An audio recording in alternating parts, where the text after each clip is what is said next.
بینر خوشت بی ابدم هوا باش دوباره گل هوا داینه با خلک کانیا پودکاست ها چهاردور د دیرو که دام گلک گل ریدان و نهامتی و کمال کجی و جینوساید بوه لیابا نو که عمل غزت بینین نه دیرو که داو نه چت چیرو کو چیوانو کداجی بو منه هاتیا بگو هستن بلکه تا کد فیلم رعب داجی افسده من ندیدیم اوا همی الغزه ریدتن دمکی دا کو غزه خدانا خو هندک جیران دوروبر یت اسلامی و عربی نه کو همیج خدانت خو زلهزه که لشکری و مادینه الجهان که داشته و ریدتن کل چرخ 21 کو چرخ که خدا نخو هزارها رک خرا و منظمات و گروپت ما فهمروینه بیکو افته همی بشن نیو گلاسه که آوه داخلی سنوری بکن کو زروگه که جبر صدا بمریتن شنبرنه خلاص بکن ابان با بدته درباره غزه و چند بابته که دیدگل مهوان خوی به خلک بحث کن کو مهوان ما به خلک ما مستخلیله مستخلیل دیگر بخیرات سرجاوا ممنون زشت بدن خدا همه اهلا وسهلا اگه امش بسیاره که بچک یا رابردوی بحث بکن بچک بشینه وتر اگه هم بحث همه دست پیکا 7 اکتبر بکن اف نهامتی جنوساید و کمال کجات تکرن همشین بجین همه 7 اکتبر دست پیکا چی رو که بوه بسم الله الرحمن الرحيم الحمد لله والصلاة والسلام على رسول الله وعلى آله وصحبه ومن والاه نخر يعني 7 اكتوبر خلقك بوش زنجيره كادريش يعني اف شر يعني فلسطيني ومقاومة وحركات يعني بزابط رزقاري خاص افت كاريت كان خباتت كان قربانيات دن بو هندك وما في خوار بگرن و اف دولتا داگیر کر یا ظالم یا هاتیه درست کرن و هاتیه چاندن سر عرض بسرمانای فلسطینیای امته يعني بخلكك بو غصانه 7 سال يعني بتر يعني شر هاتي نكرن جرائم دولة إسرائيلية جهية خو بري 48 عندك منظمات يعني داعشت وايد وقتي بسرقندا داد قرد و خلق كوشت صوت سرجت كرن وات كرن يعني عندك منظمات إرهابي هنجي درست بون صارت سيهادا أوا وطبعا كتو تاريخ فلسطيني وان قيناها بخيني وان ويزدقا ايك ديف ايك كا چند قصاب خانه لنا فلسطينيات شكريا و چه درنديهي و چه وحشيت و چه رق و هشكيب كار اينايا و چه بزميري و بوجداني در حقا فلسطينيات بكارينا تشتكي يعني مسلسلة كزنجيرة كاقلك يا دريجة حرب جهيال قال فلسطينيان قال بان دولتا هرهبوينه بس كرد بوينه دوم كرد بوينه وزي جبر اسرائيل وقواتها عسكري او زيكا كوتاينه اوا 7 اكتوبر يعني موضوع عجبو مجبور بون ولازم وكر با يعني چكو كرم زفرينا پیچه بری 7 اکتبر 22 حیوانه یا ایلول سپتامبر کابرا نتانیاهو الامم المتحده او ببو يعني خريطه دريخست و شرحت كر بوي ممر اقتصادي وخريطه دستي دابو بو رجهلاتا نافين وخط شواد الهندئت وحطات ايت وبيتت ناف عربا دا وناف غزة وبيت ناف يافا وخريطة جنيفيسي بو فلسطين نبوده ده همي إسرائيل بو حتى أوا بقى ضفة وغزة وأوا همي تدابون وأوا بوم وبعنجهيتك وجود بو أف أحداثة يعني قالت فايدنا ومهمة وأم وكو إسرائيل ناف جرجي في بروجي ني داينة وإسرائيل معناته دا يا ظالة يا دنگ بلنده خدان ضد صلاته قوتها رئيسية المنطقة يعني بو في بروجي في روجهلاتا نافينو وي ريكي افاني كوتشيت كان يا اقتصادي وي ريكي طبعا بو في مشروعي السيطرة لسر منطقة خريط كان بشتي نجيب اسبوعك يعني بري طبعا 2 اسبوع ابو بري 7 اكتوبر تصريحات وانا هبون تمام يعني موضوعك نمونا قضية فلسطيني وتطبيع يعني همي بان دولة الدور برا السعودية ما بو اويجي تقريبا بمبا يعني املك ما زند ابو كو همي علاقات خو بيونديت خو آسایی كان يعني طبيعي كان اعتيادي بن معنى كس نسح كتا إسرائيل كو دجمنة ونسح كتا إسرائيل كو لشكي غريبة جسم أمته دا نافان دولتا دا أو يعني أوجي طبيعية ودين معنى دبيتا عصر إسرائيلي وهيمنة إسرائيلي طبعا أمريكية المنطقة أوروبية المنطقة بس إقليميا بان دولة منطقة إسرائيل وكيل أمريكا وكيل أوروبا وبرينو كا يعني هر دور هبو بس نتنف في منظومة دابوكو هميا ولو علنا ولو هما يعني دنجو أو دي يعني تقولي رفض إسرائيل تكير دعم قضية فلسطينية تكير بس بري حفتي أكتوبر تقريبا موضوع دفوانا كوتاي بيعادو ونتنياهو وأفني كابيناوياني ويعني يمين المتطرف شي ديني شي قومي او بخو نتنياهو بخو يعني مروفك متطرفة قالك يعني او كابيناوي تشيكري يعني تماما هيج اعتراف بقضية فلسطيني ناكن او اتفاقات تكري الموضوع اوسلو حل الدولتين دو دولتات شيك بين ايك بوا عرض بشتي شر شست حفته يعني دولة السربية وقرارات الدولية قالكت بها إنه سوموتريتش وزير مالية وزير مستوطنات أجي وأف كابراي دي بن غفير وزير أمن وطنية يا إسرائيلي ومسؤول السجناية وأوايا وقدس يا دستتويدا يعني إدارة قدسية وأوانا بكن يعني هم أوانا تشنت هلا أوت وان أو مستوطنات وان بردوام آوات كرنو أوانا وموضوع يعني قدس يعني ناتشي بيت يعني توزيع زماني ومكاني كربو يعني عندك جي قطعة كربو بخو وضانا چند فترة لازم بسرمان نئينة دا ويعني أو طقوسة خو عبادات خو طبعا إسرائيل نتاج الصهيونية إنجيلية يعني كي إسرائيل شاكرية أصل دا موضوع إسرائيل نمشروعة كجياية مشروعك أوروبي غربية بريطانيا شيء لا فتت بس ما أصلا إسرائيل نوعي جانا يعني أوان استغلالات هندة تشتي دينية إسرائيل طبعا بقى لك اليهودية هين دجي فينا جا الصهيونية مسيحي وعباد بيجني كنيسة الإنجيلية والأمريكا والأوروبا والبرازيل والكندا والفعر دا يعني بلافا أصل يعني أو بترتر دعم إسرائيل كان ومشروعي أفا مشروعك تمام يوا لو أمريكا وأوروبا بفي شكلي وفاكري بحمي دعم سياسي بقرا دعم سلاحي بقرا دبلوماسي بقرا اقتصادي بقرا زغط السر دولتي دي بقرا يعني بحمي شكلها محاولات كان دعم إسرائيل بقرا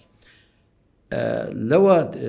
هر رئيسك أمريكي بيت ومنافسة كنت بعد خطابة وانا يبو انتخابات بروجي سريكي بروجي وانا أويك هريك ديت مزايدة السريدي كت از بترتر ده أمنا إسرائيل بارزم بترتر ده بشتاوانا جرمش برچه چونكي اف كنيسة انجيلي يعني اوه تنظيمات خويت هين مؤسسات خويت هين اندامت خويت هين حتى 7 مليون اعضائيت هين اوه كنيسة ونزيك 25% الجامعات الامريكي يعني او مسيطرن سر 25,000 مدرسة يهودية يتآفا كرينو طبعا 36% جسم انتخابي يعني قوة انتخابية دنگدان اوانا دنگدر اوا يعني يتقلوه كنيسة ويتقلوه توجه بجا اوا خواه كي ايمان جب ويشولي نبيد يعني هرد محاولة كتكو لو دعم اسرائيل وصانت كان اكرتو بي سحكي اوا مسألة عقيدية جيبو بمذهب بروتستانتي مارتن لوثر وكوهاتي وإصلاحات المسيحية كانوا دجي كنيسة كاثوليكية يعني أوان عقيدة كهي بيجن هزار سالیه عیسی علیه السلام 1000 سالیه که یا بختوریه یا خوشیه یا کیفیه یا وی بس عیسی ناید عیسی علیه السلام ناید الا پشتی 3 شرط شرط ای که لازمه جهی همی خربه بن ارض المیعاد وی جهیه به خود تعالی على اساس دانای و عدد دای و کل ویره کن ببن و اوانه جهی العالمه بین دعما ویبکن که جهی چنه ویره کن ببن یا دوی ود هیکل داود علیه السلام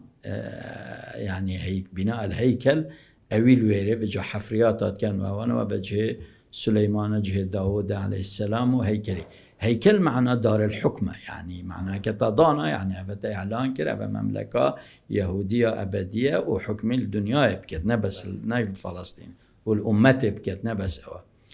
نقطة سيد بيجيت شر هرمجدون أبدا طبعا نبوات والتوراة والتلمود أفايا شر هرمجدون شر كي قالك مظنة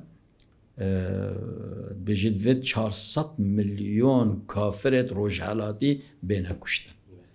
مقصد او کافرت روجهلاتی کینه بسرمانه مثلا بسرمان جا موضوع 7 اکتبر يعني تشتكي طبعا اودي جيبو قربانيت خويت وان دو نوعات قربانيات هن عندك نباتينه يعني او توانت قصه وايد ديني او ويت حيوانيه بسجلت صوره مازن اینا بونو بخدان كربونو او كربونو کو هکو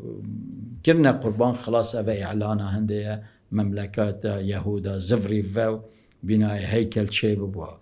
موضوع 7 اکتبر ضرورتك بو لازمه هاد باکرن طبعا پشتی حربه و اوه تقییم بیتا کرن که باش بو نباش بو امنا چنن نافوه تفصیلات ده بس يعني قضیه فلسطینی مربو بابت تهجیر يعني هبو کو درب خنو اوه بون و صحراء سینا درست کربو و پارجی دابن و تخصیص کربون و چند میلیار و اوه جبلی هنده که وضع سجنیا ابد فلسطینی وضع که گلک خراب بو طبعا بري وضع هو الطبيعي بس بشتي افكار بن غفيره بويا مسؤول السجن و اوه يعني هميت الجيقات عكرن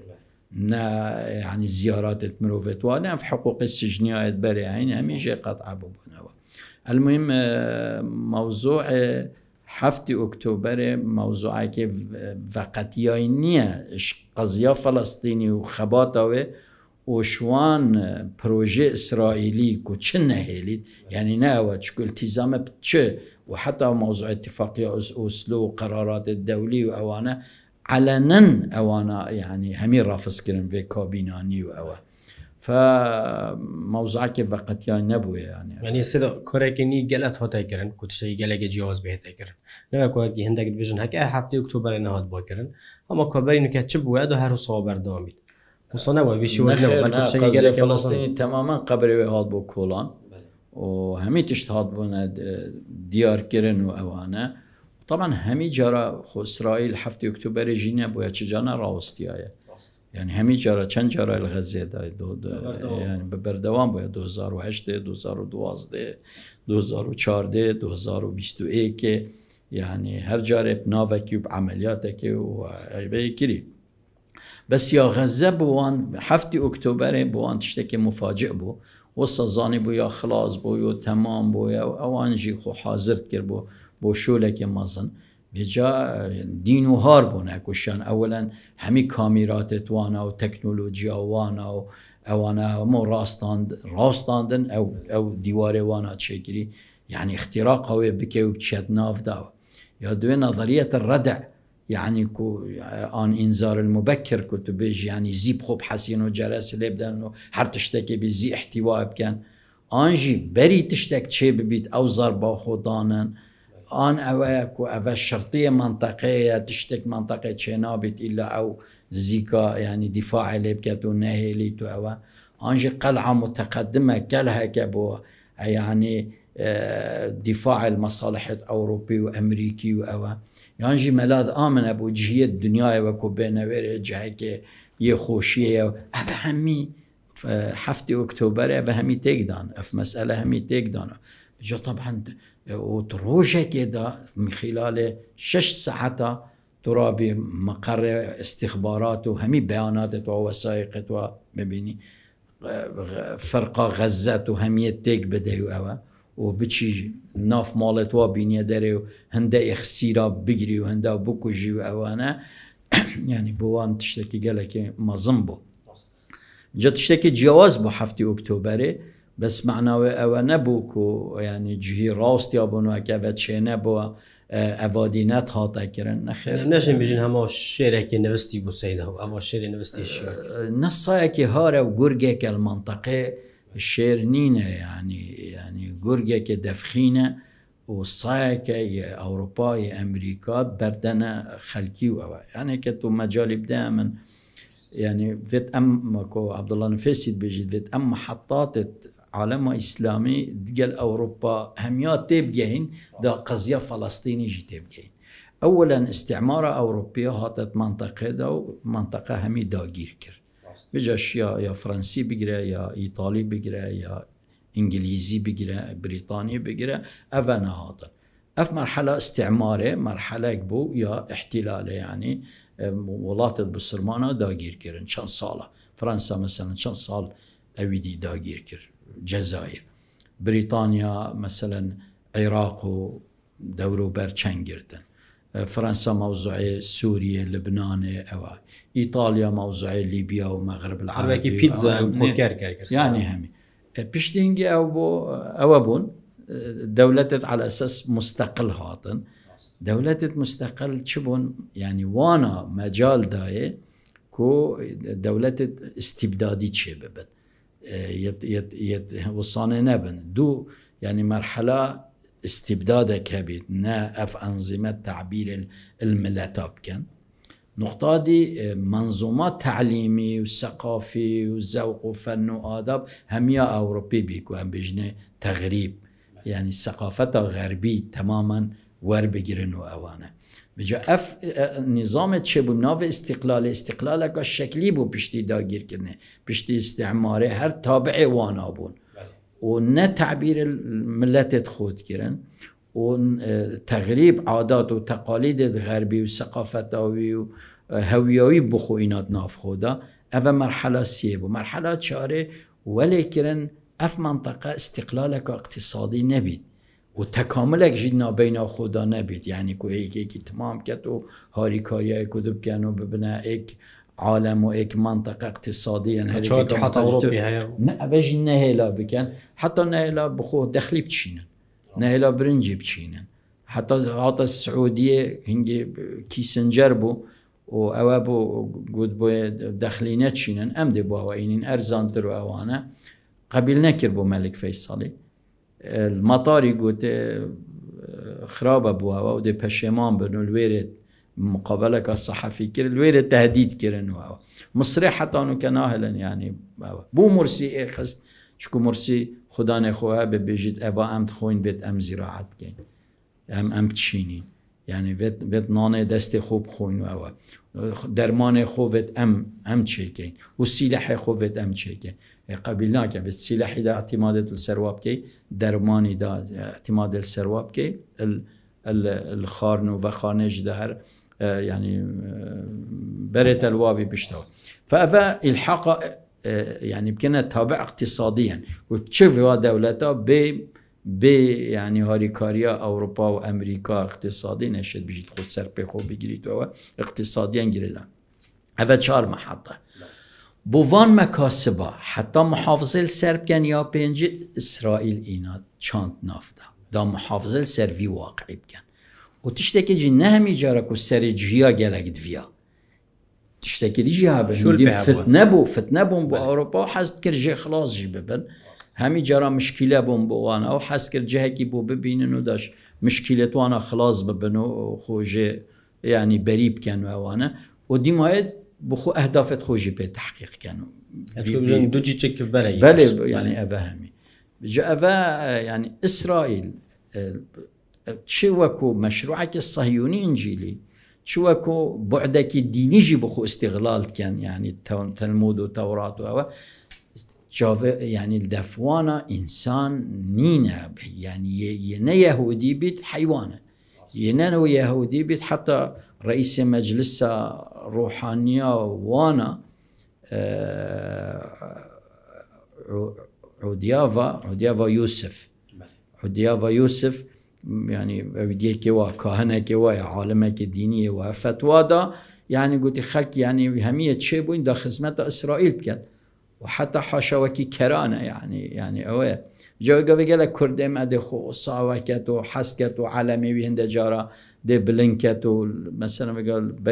بري چند روز الألمانيا عندك رابطة مع عالمي كردستان إسرائيل يعني وخشيمية تو جيناجي وإسرائيل جيناجي تبغى شيء محاولة بك بجس فلسطين دوما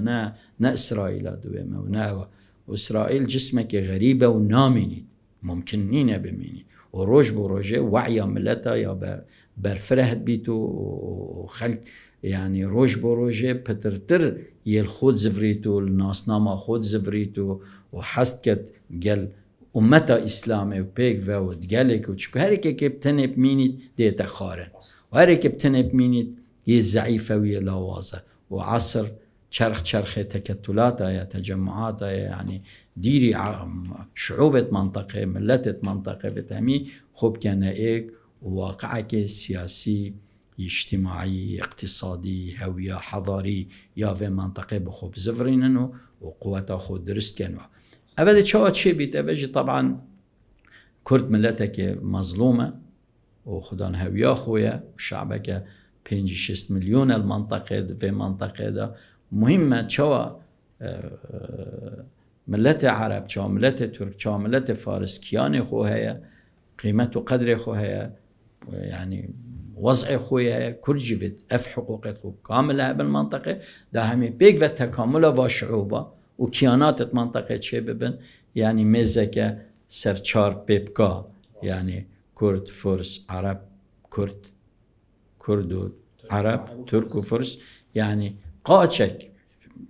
بيكي لنجكي نبيت يعني يا خرابة أو ضربة فقضية كردي جي في المنطقة بيتا حل كرن دل كردا بيتا خوش كرن مافوا بيتا دان الشعور بخوب كان كو بارچكن جي منطقة نا خلق صحكتي كو دجمنا بجافت أو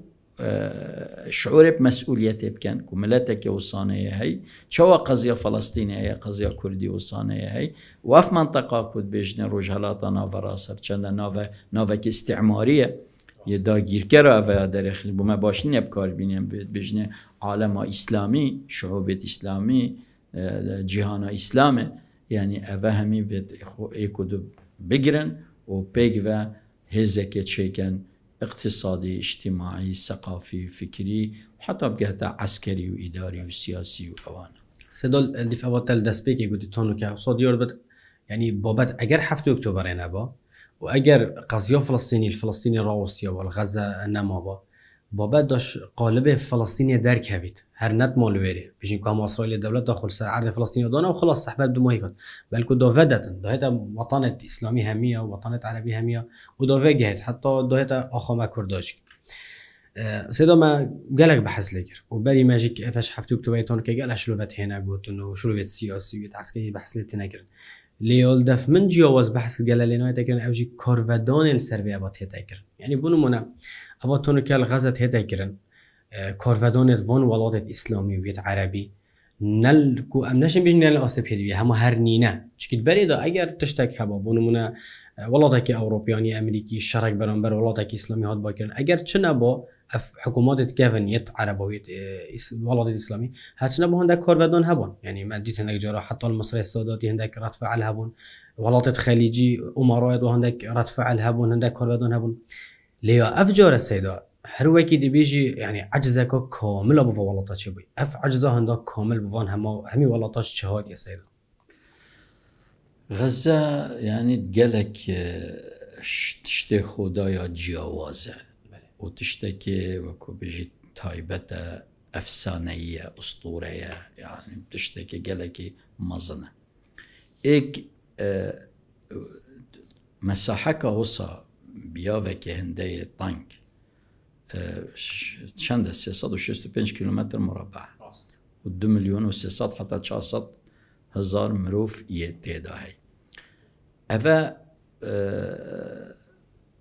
عرجي عردك راسته و دياره و آشكراه دورو بريت ويجي كود بجنة دول الطوق أردنا كامل اتفاقات الجال إسرائيلية وادي عقبة اتفاقه أو ديجي اتفاقية كام ديفيد ومصر يعني الويري أو سوريا أوش اتفاقه حفتة وسي بري أو دي بابين يعني كو شرينة كت أو هرچند اعتراف بإسرائيلينا كت جولاناوي محتل كري أو وضع لبنان بو لبنان جي يعني أو مشاكل داخلية خو بردوام هبونا وإسرائيل يعني أفيا مسيطرة للسر وهيمنة تمام يا هاي الويري في واقع وصانه دا كو مقاومة الويري يعني بشيت وطبعا السلطة الفلسطينية جي اتفاقات هين زغتك السر هندي وبارا بتر السر هندي راكو بشيت مقاومة بكت بشيت برخودانه بكت بشيت خباته بكت بشيت جهاد خويا چك داري بكت و بردوام و ندانید و ایدارا خوب کرد و خوب روبت و السر هنده راکو اف زخته همیل سر تشتكي فريد طبعا يا فريدة هنده كنت مساحكه هصايا طنق دا بشد في مقاومة بكت وهنده 21 هيفة 22 هيفة بردوام بيتو بشد عمليات بكت و يا فريدة هنده دا اف شعبه هصانه هنده بسري داهد كو حتى نو که هر تحملت كت كنت كسلو ملينا كت هكا تشبكت نهل غزة يعني أبا بسروات أبا أم بينين يعني يا بيوينيا يعني شبكة جيانة تيدا همي هات خراب كرن المشروعات آفيدا فرنت ناني وأوانا چنهيلن مدرسة فير كرنه تعليم نهيلان كهرباء وأويدين نهيلان بنايات نهيلان مستشفى نهيلا منظمات إغاثي يتليدن وأوانه هندي منطقة زراعي حفتة الصدي همي أويت تيدا ونهيلن شتش بيت الشين كرن همي أوا سيطرة سركي بريل سر ساحلي يعني القراغ آوه يا بحر سبي الويري بخود شون ماسي يعني اوات كرن هنده بلمت ويرت هاتن بو نيچيرا ماسيا بگیرن يعني اعتمادا گلکال سر هنده به اوجی نهیلا يعني دو کس نو کبچن شوکه که بنا ويرت کشن يعني اوی دينينه طبعا يا محاصرة 2007 وره يعني 17 سال بو حصار دابو حصار تام يعني. طبعا او حصارك برية هاي يعني معبر همي كرتينة او مسيطر السر مصر رفح نافكت أردن نافكت اويا جويجي يعني عسمانوي دست إسرائيلي دا وانا نايلي بحريجي يعني أبدا شمجة معناه هيج منفذ كنينة والسر هندرا يعني حتى نوك أو مقاومة طبعا خلقي دي حركات تحت رزقاري خاص قالك قربانية داين يعني الدولة دي مثلا فيتنام يعني شرواد قالك كيشا تقريبا چند نزدیکی 20 ساله کشه 3 میلیون هاتنه کشتن و اویدی بوا بس راو ناپال ماله دا قنبله دیله دان به انواع السلاحی دا امریکا و بس هر وی درجه بیکس نبو راست اول مثلا جزائر بصرمانا 1.5 میلیون شهید دان برانبری فرانسیا بس يعني هر منفذ هبو خلق هبو جيان هبو اويدي ما كردا طبعا قرباني ما قلق دان كيمياء حلبجة انفال خلق درب دربوي قندت ما اوابون بس هر مجال هنده مجالات دي هبوي اوا افروكل اويدي يا غزة يا بيوينه چند ناحية و ابشن الجنجه که وصافه مقاومه بکنو وی شری بکنو هندت قارمان بن و شعبه که افهمی کشتنو برینو برسی کرنو هیچ نمایه يعني نه مدرسه ما، نه مستشفى ما، نه نان ما، نه آف ما، نه یعنی همی یعنی ویگاوه درجه برسه پرانیا و گشت درجه 5 به درجه 5 و درجه یعنی چاور مرنه تو خورنه جدی یعنی خلاص یعنی گشت یعنی سر لیوان مرنه یعنی حتی جهاز توی شول نکنه الا ما رحم ربی خود تعالی یعنی ویدی نکنه یعنی جزء کی اکودت خود یعنی پارچه دید خود و اوانه هندکت گشتن درجه 4 هندکت گشتن درجه 3 همین مخاطر ابتدایی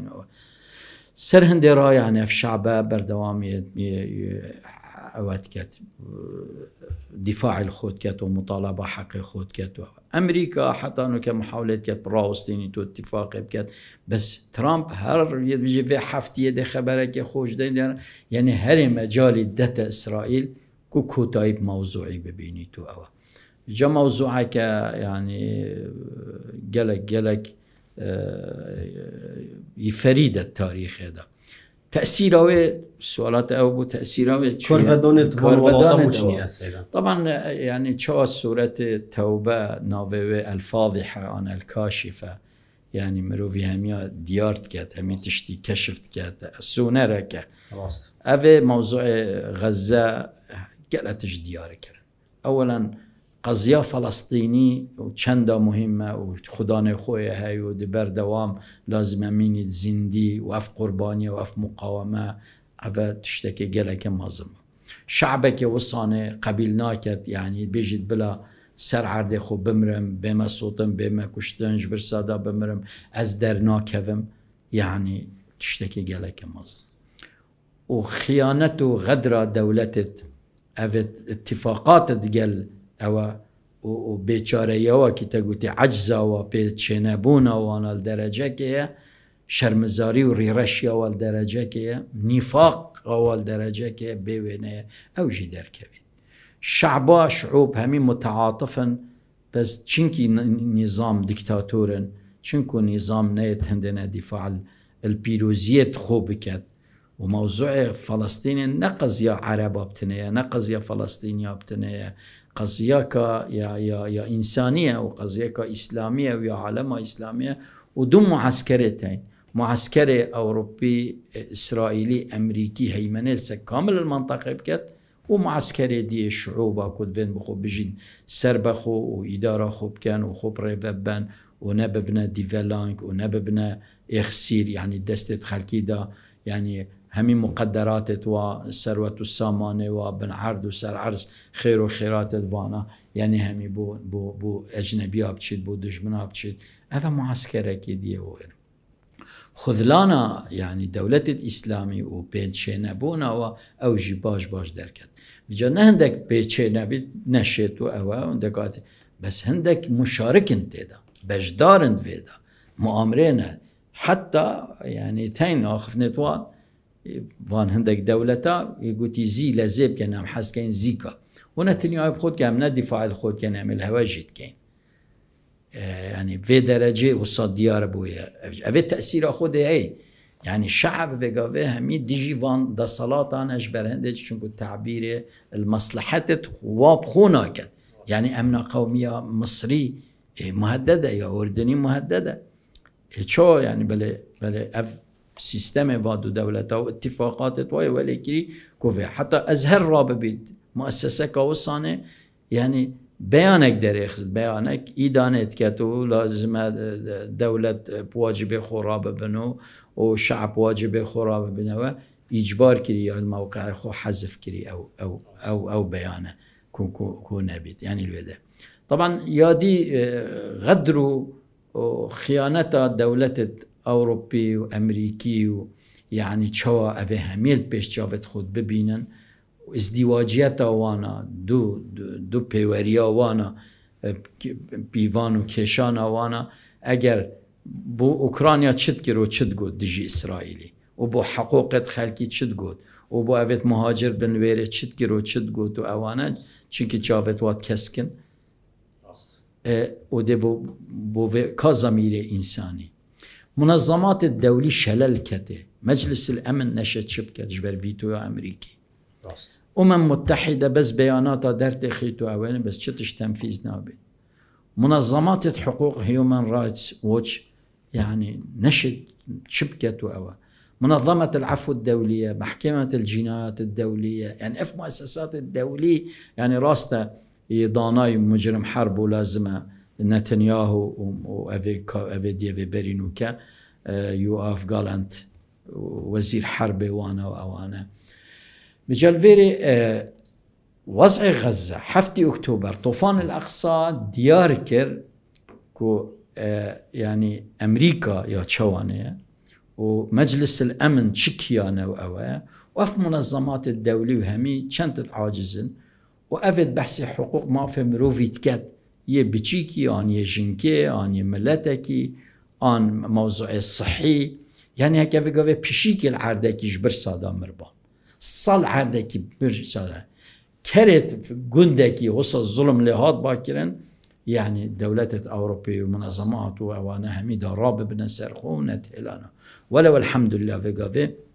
بيشا قورين تكفت وعي وتيجاشتنا خلق أمريكا يا أوروبا يا أوا كو أفتشت إسرائيل تقول وأفتشت أف دولة أوروبية ومؤسسات الدولية دعاها ميد بوينا جهب السيارة قومان أبو خلقي تشيبو بجا قهورين قلق بريفهين قهورين قلق دي تشيب بنتوير دا دين بحث هلك شوك يعني أو أفا معناه هزك إخستاتش أفا نظام عالمية بقى بحث كان ومؤسسات توي الدولية مؤسسات توي الدولية شبحسي حقوق إنسان بكات شبحسي غذاء وخارنة بكات شبحسي الصحة وأفانا بكات شبحسي التعليم ويونسكو أوانا مؤسسات التابعة أمم متحدة وهمي دوري خنابين وهمي شلال كفته وبطيبتي مجلس الأمن يعني فيد بيتا جهورين وبقى بيش دنجي بلند بنبيجي يعني شا أمريكا چند جار محاولة كريكو موضوع فوري براوس في حربة ولازم مساعدات شيء داخل ببن أمريكا فيتو أبكاري هنا. صدام شيء بيجين UN جدي وكي عصبة الأمم لهت يعني تشولي خنومي تو فيت بديلة ما يخربت اللي هاتي عصبة الأمم توختي دا احتمال يشتا باشتر بويج يعني يعني دام هاتي أبجينا مني تو بديلة يعني لازم بديلة بيت وفي قوي طبعا قطبيتها يعني دولة دي الصين يا بيشت كفيت أفا موضوع روسيا يعني محورها كدية تشيد بي أفا هي ضعيف بي بس بقوات عسكرية هماي طبعا ترسانك عسكري قالك بقواتها نحصدو تشتك مليار نحصدو تشلو نه مليار أزبيجم دولار ميزانية بنتاغون يا وزارة الشرية يا أوا أمريكا إسرائيل 7 مليار يا إيران قالك 10 مليار إذا في قوي طبعا أبانا عندك مؤسسات رقم مؤسسات تخو يشن زغتل سر عالمي خريب كان أو دي موضوع سلاحي أو ناهلا كالسلاحي باش تشيكت وأوانا بتهمي بن رحمة واببدو طيارة جا كفر وشيتو بدات بدناتش بتيكي طيارة متقدم ترشيا إسرائيلية بيت صاروخا متقدم تر بيش كفتي تر الأواب بيت يعني بواسطي متحدة والشرعية الدولية بكارت إنم بوخو بواسطي دولار وأوا سيطرة سر اقتصادي خلقيت كانوا واسطي يعني كناه لنكس اعتماد خارنو تشتت خويت حاجات الأساسية يعني فيتامين اعتماد السروانة بيكما قلنا لنخلق برنجي بتشيني أودي يعني محتاج غربي ومحتاج أمريكا ومحتاج وانا نبن ناهلن ويري بريكا فان ما بيجي أفهم قابلنين بردوام ببيت بيجي في قوي وعي كاتشيت بيت وأف قطبة بوصانة بيش يتخار وأف شرق غزة قلت حقائق ديار كرن بو خلقي وتببيني بو اكمين جاره كل أمريكا طلبت جامعة أو أنا مظاهرات هرچند السرا عندت أنا فصل كرن يت أنا نقل كرن تهديد على أنا كرن عميد جامعات جورن أف ناشطة زيرك نافوان دا ناهلن أف تشتهمي فجورين بريفهين هو بس تشتخري مهمتر رواية إسرائيل كبر دوام ناف أوروبا وأمريكا وصانبو شعبك مظلومة وباشترين تجربة المنطقة ديمقراطية وحقوق الإنسان ومدنيات تدا وحضارات تدا أفا همي شبكه روجا كذا يا تشيت نامي بيني تشو وحشن تشديري ضمير إنسانيتنا وتشق بيتب قانون دولينا كان وتشق احترام ورز القرارات الدولينا كان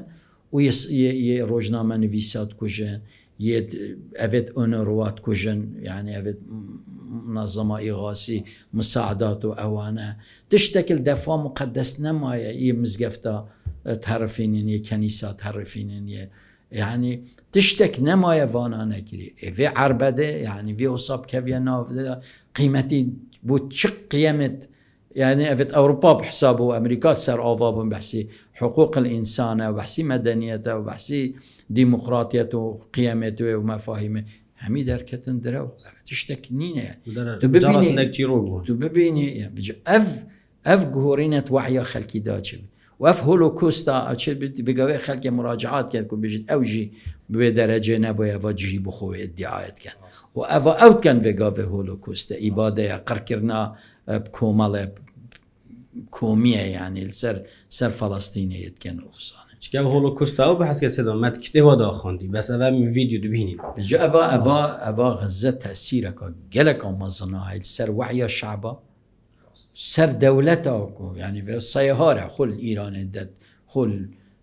في سوريا دد يلي دد تهديد على تركيا كات يعني مهم اوايا يعني بقيده وبشرطه وبقانونه وبقيمه وب بجالفيري الضمير إنساني كتيت امتحان ده